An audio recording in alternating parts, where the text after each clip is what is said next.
ակտիվ եք բավականին տարբեր իրադարձությունների հետ կապված գնահատելով տեղի ունեցածը նախ ինչպիսին է ձեր անձնական դիրքորոշումը պետք է սկզբանե կալանավորվել երիտասարդը թե այնուամենայնիվ այդ միջադեպը չէր ստանա այդ հիշողությունը Անջանալի տեղերով փոխվենք նախ բարի ձեզ շնորհակալություն Շատ լավ շնորհակալություն որ եկել եք լուսաբանելու դա շատ կարևոր է ու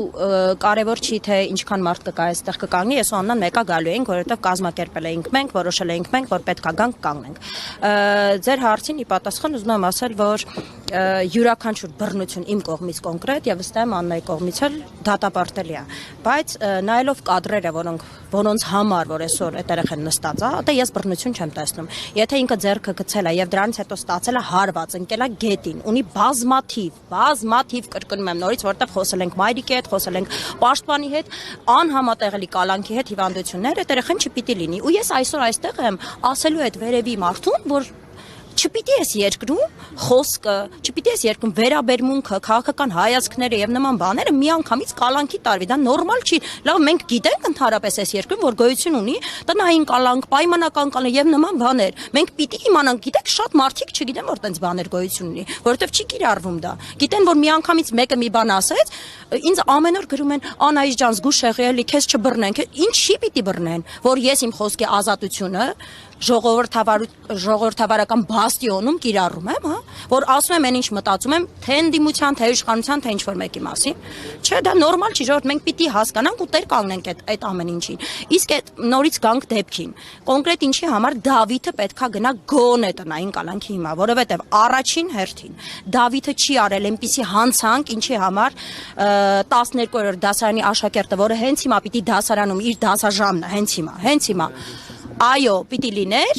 չնայած որ կոկորդիլոսագետները ասում են, որ ինքը վերջի զանգը ուրախանում են դրա վրա։ Ես ինչ խոսամ այդ մարդկանց հետ։ Ես այստեղ եմ ոչ թե իրենց բան ասելու, այլ մեր հանրությանը ասելու, որ մի վախեցեք, ձեր ձայնը հնչեցրեք, միշտ ու ամեն տեղ ու մի վախեցրեք, կալա բոլորիս հո չեն տանելու կալանքի։ Դա նորմալ չի, ժողովուրդ, որ մենք ասում ենք կկալանավորեն, եկեք լռենք, կկալանավորեն, եկեք չխոսենք, հետո Եկեք չաղոթենք չեն տանում, որպեսզի կալանավորեն Բայց Okay, բա մենք ինչի համար ենք բանականությամբ օժտված մարդիկ Աստծո կողմից, որպեսզի մեզ անընդհատ օրինակ, չգիտեմ, անասունի պես այս կողմ բրթեն, մենք գնանք, ոչ, բանականություն է տվել, Աստված տվել է մեզ միտք ուղեղ, որ այդ ամեն ինչը կարողանանք գործածել ու մենք իրականում ես չեմ հավատում, որ մենք այն մարդիկ ենք ու այն ազգն ենք, որին որ կարող են